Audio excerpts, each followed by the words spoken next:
Don't worry. It's gone now. It's gone now. Don't you trust me? Trust me?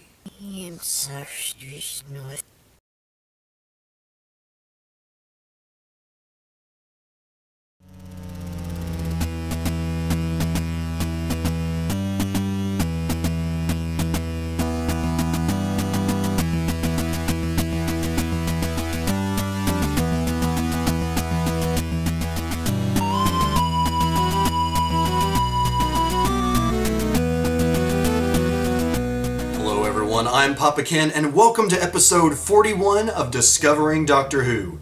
Today, the episode I'm going to be talking about is Midnight, and I found it very interesting that they basically followed up a horror-based two-parter with another horror story. And not only a horror story, but apparently the first, what would you call it, Companion Light episode? Like, before we've had Doctor Light episodes, but this is the first one that I can think of that was sort of a companion light. We see Donna like maybe twice in the episode, which I'll refer to that a little bit later, but I just thought that was kind of interesting. And this episode was definitely interesting. As always, I'll save my final thoughts until the end, but let's get into my favorite parts about this episode. Starting with, once the, I can't even remember the name of the ship that they're on, but once it starts taking off, the Hostess turns on all of this different media. They have music videos going, they have music, they have this weird art light decor that kind of looked like vomit. That's what the first thing that came to mind for me anyway. But just all of that overstimulation that the Doctor was able to turn off, thank goodness. I just found that really interesting, and, you know, obviously a not so subtle comment on the overstimulation that really most of us expose ourselves to pretty much every day. I know that when I'm at work, you know, I'm working in front of a computer screen all day, usually listening to music or listening to the sound of a video in the background through headphones. In a lot of businesses now, they have white noise producers that helps, you know, some people concentrate, but, you know, it's just like all that overstimulation, in addition to just other stuff that can occur in the outside world. You know, one of the major things is people will be texting on their phone while they're driving. It's like, you know, all that overstimulation. And I love the fact that the Doctor just, like, his first thought was, oop, turning it all off, while everyone else was just kind of set to attempt to ignore it while they made their way to their destination. And that actually brings me to my next favorite part about this episode, and that was that the Doctor took the time, well, he basically brought up the idea that, oh, okay, since they don't have all that media to distract them, they'll have to talk to each other, get to know each other. He bonded with the other passengers. Before they even took off, he made an attempt to sort of bond with the Hostess, saying "Allons-y," and I think she asked what that was. He said, "Oh, it's French for let's go." But just the bonding experience that he had with these different characters, however minor, and your opinion of them may vary, especially throughout the episode, but I just really like the fact that they took the time, however brief, to focus on that with the different characters, including, I think her name was Dee Dee. She's the assistant researcher for the Professor Hobbs, I think? Yeah, Professor Hobbs. And I thought it was interesting. They hadn't, the Doctor had an actual conversation with her talking about moon. I don't remember the name of the moon. I think it started with a P, like it's not poof, but that's poosh? Poosh, yeah, like the moon poosh or something like that. But yeah, I found that to be really cool, and just a side of the Doctor we don't get to see too often, because usually when he's surrounded by people, you know, there is no breathing time. They're basically in chaos mode, or he's only with a few people, usually the family of the companion of that particular season, or at the time, basically. So yeah, I really found that to be a nice sort of change of pace until things escalated, which brings me to my next favorite part about this episode. The chaos and group hysteria. Now this is basically, I mean, you know, this spanned a large portion of the episode. And really, I found that the way that this episode's horror really got across was because of all the chaos going on, all the arguing, all of the, just as a viewer you don't really have time to let your mind settle down and really take in what's going on, because it's like the doctor's trying to get things under control, trying to figure out what's going on, and everyone else is just panicking. And this is a panicky group, which, you know, it's understandable. They're basically on a diamond planet where if they go outside, they'll disintegrate almost instantly. So, you know, that's understandable, but it's, well, I'll actually talk about that a little bit more later, but yeah, just the way that the chaos and the group hysteria, especially toward the end of the episode, the way it was utilized, the way it was used against the Doctor, how the people basically became their own enemies, whether they were under some form of control or not, I don't know. I blame it on, like, it's like a major version of groupthink. Just, you know, everyone's panicking, everyone, you know, wants to go to the easiest solution. And that is that, okay, this woman is, like, she's acting normal, supposedly, again, and the Doctor's the one repeating, so we need to get rid of him. And, well, obviously, when the Doctor, well, I'll hit on that a little bit later, but the way the Doctor had been talking didn't exactly give people the best impression during all that panic. So, yeah, it's just, oh, the chaos factor in this episode was just so intense that it really made the horror, the unknown horror of this episode truly effective. Which again brings me to my next favorite part about this episode. And since it doesn't have a name, I'm basically just calling it the Mimic, because that's the most appropriate name I can think of. It's not a clone, it's, I mean, you can call it It, but that just makes me think of the Stephen King novel, which I guess in some ways would be kind of appropriate, but I'm just calling it the Mimic. And from beginning to end, there was just the way that they got this monster across. We never actually see it have any form whatsoever. When the Doctor's in the cockpit talking to the mechanic and the pilot, the mechanic says that he sees things off in the distance. And when we get the one frame where he's pointing off, it says he sees like a little shadow, something moved. I actually rewound a few times to see if I could see anything, and I honestly didn't. So there's that, I mean, that was unnerving to begin with, just like, okay, there's something there, but I can't see it, why? And we get those other little glimpses, and it's like, you know, there's the moment of calm where the Doctor is like, you know, trying to keep everyone calm, but being the panicky group that they are, sort of starts to escalate, and then the knocking. Oh, the knocking. That was truly horrifying. Just the idea of you're somewhere. It's like being in a log cabin by yourself, no one around for miles, and all of a sudden you hear,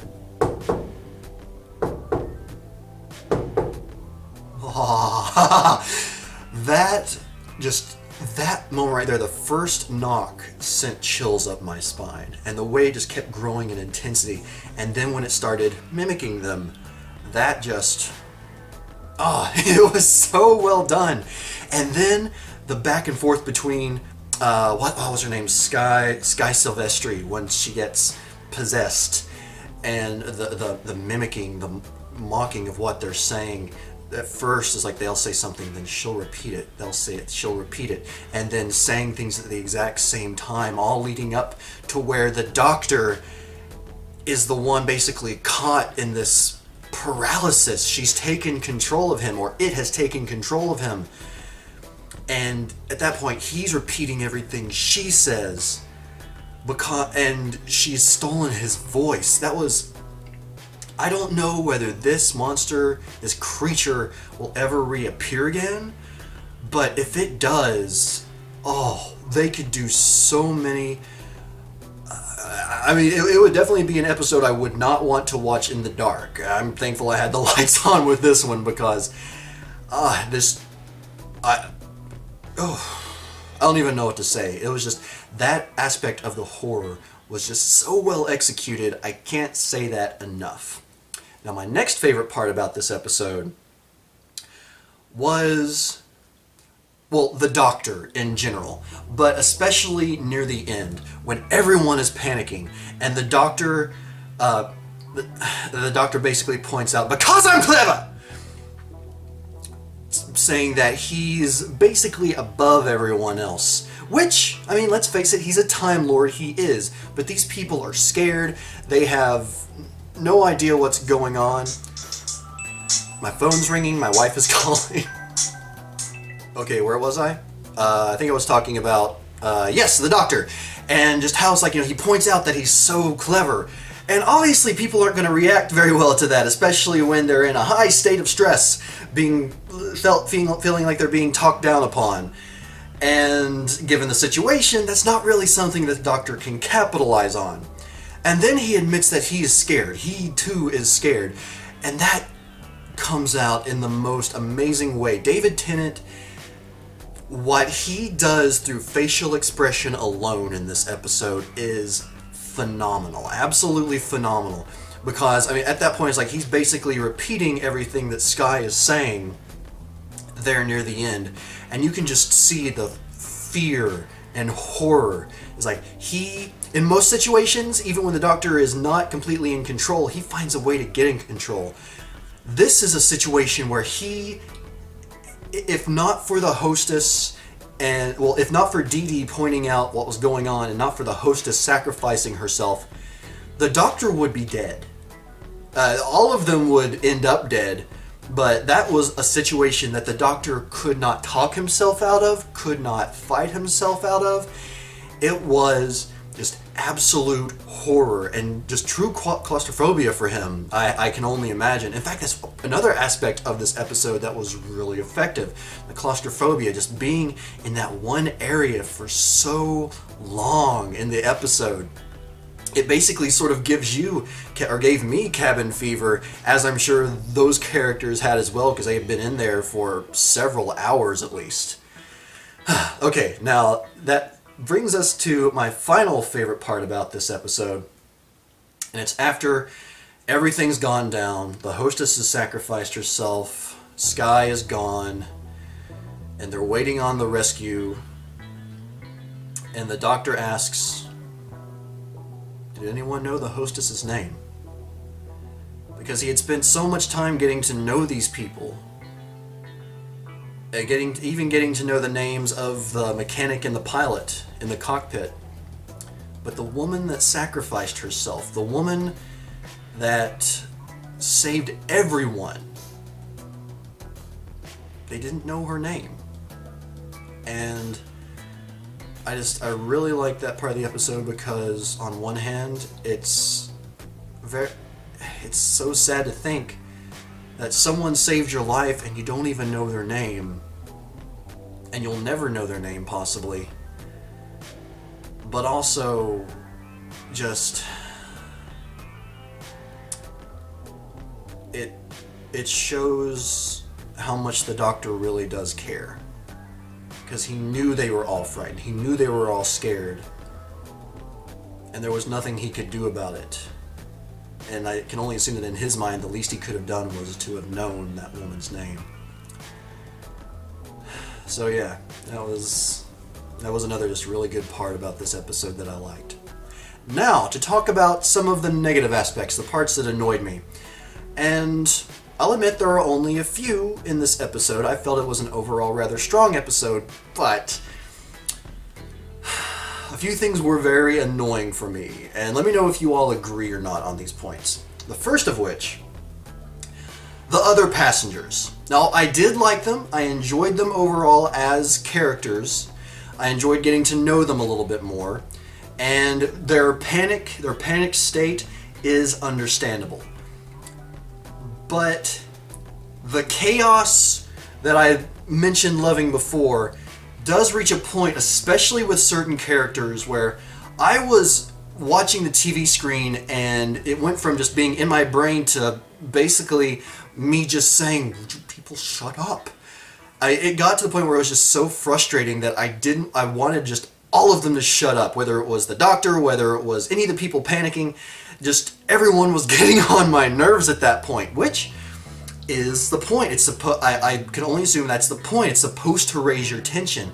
It's supposed to get you to be not uneased. It's supposed to make you feel that way, but just especially certain characters like the mom and the dad of the regular family that was there, Biff and something, they really got on my nerves, especially during the panic state. And then when the wife makes the excuse, is like, I told you we should have thrown her out, which, yeah, she did, but well, maybe she was right in the end, but still, the doctor was trying to help all of them, whether or not he may have said something stupid. And so all of a sudden it's like, she's trying to sort of shift the blame onto him. I don't know. I don't know exactly how to view that, but just all the other passengers at one point or another really annoyed me, or at least most of them.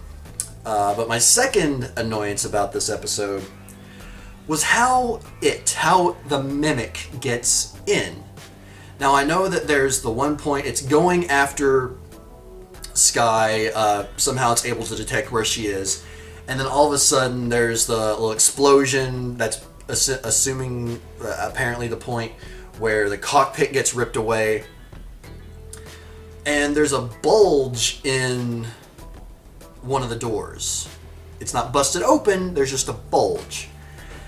And I don't know, I'm really curious how it actually got in there. Unless it's able to go through solid steel, solid matter, how did it get through? Because I didn't see any of the doors open that I can think of, unless once it went through the cockpit, it went through one of the vents extremely quickly. I have no idea, and again, maybe one of you all can help sort of enlighten me on that.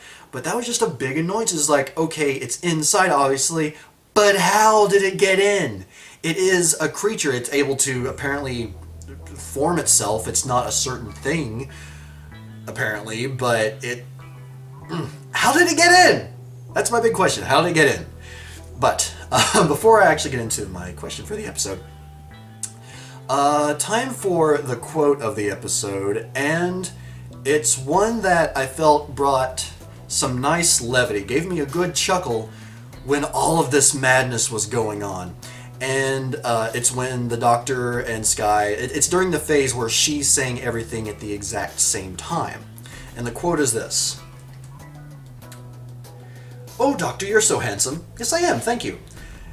And just the fact that the Doctor was able to say something like that, even though he was obviously, nervous, he was trying to figure out what was going on, he had a little bit of fun with that, and like I said, that was able to add a bit of levity to a situation that, let's face it, anyone in would have been panicking if they weren't the Doctor, which, as we know, even he eventually reached that state. But yeah, that was, and really this wasn't a wonderfully quote-worthy episode. Everyone overall played their roles really well. I didn't see any bad acting, really. Excuse me. But that line right there, that moment of levity, just made it very memorable for me. Especially with the fact that it was able to make me laugh when the rest of the time I was basically just really tense staring at the TV screen. Now, as for my overall thoughts about this episode, I did really like it. I will admit that there was a lot of yelling going on, and that can be really annoying. That was actually one thing pointed out to me by one of the commenters on the previous video, the Lonely Goomba. By the way, go check out his videos if you get a chance. He's really funny. I enjoy them, and he actually animates all that himself. But anyway, he pointed out that the episode basically boils down to a lot of yelling, and he found that really annoying, and I can completely understand that. Had that been the only aspect of the episode, and had it not been executed well, I would 100% agree with him. But I really feel that the chaos, despite the fact that it did get on my nerves, was a great utility for this episode. It was one of the driving forces. It was one of the things that put me on edge, because I couldn't, like, because of everyone yelling, I wasn't able to be at ease. So when crazy things did start happening, and when the woman, Sky, started looking around intensely and repeating after them, it just made it so much more intense for me. But yeah, like I said, overall, I really did enjoy this episode. It's, I would say, I apologize, that's my dog going up and down the stairs. I would say that this episode is maybe not completely on par, but very close to being even with the previous two-parter, Silence in the Library and Forest of the Dead. I just found it to be really well executed overall, with some admitted flaws, but overall the quality was really good, and it was a really nice change of pace to not be able to see the monster, to the monster not have an actual form. It was entirely up to the imagination. The only physical form we get of that creature is when it's in Sky Silvestri's body. That's the only kind of physical form we get of it. Other than that, what it is, what it could be, what it looked like when it was running toward the cockpit, we don't know. We have absolutely no idea. Which is, again, one reason why I would honestly like to see it return some point in the future, because I just think it's a monster that could be really well utilized in the proper episode, especially now that, you know, Moffat's in charge, and he does a lot of really good stuff with, you know, the creepy monsters and the very, very thrilling, chilling episodes. Obviously, I haven't seen his run of the actual show yet, so who knows, but that's one thing I would really like to see return. Now, my question for this episode really came in at the very end, like literally the very end of the episode, when the Doctor is reunited with Donna, and she repeats him saying molto bene, and just the way he looks at her, it's just, I mean, he is obviously just like haunted by what occurred. He's still not over it, and that's something very intense that has lived over 900 years, gone through the Time Wars, gone through all of this traumatic stuff. For this one occurrence with this new being that no one else has seen, well, no one else has experienced before, that it affected him that deeply. So, I don't know if it's going to have any long-lasting effects on the Doctor. Probably not. It'll probably be, you know, left by the wayside eventually, but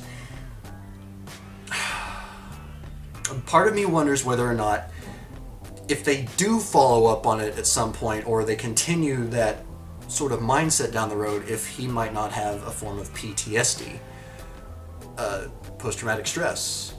And I wouldn't blame the character if he did, but as I said, they probably won't. But I find the idea that if they did do that, if that carries over into future episodes, or if it's brought up again, how they will portray how that has affected him. I'm really interested in that, and I mean, especially considering how so many people go through PTSD. My wife works with people that have experienced PTSD, and it's a terrifying idea for someone to have to go through that. And well, I'm going off course here, but yeah, will the Doctor have a form of PTSD going forward?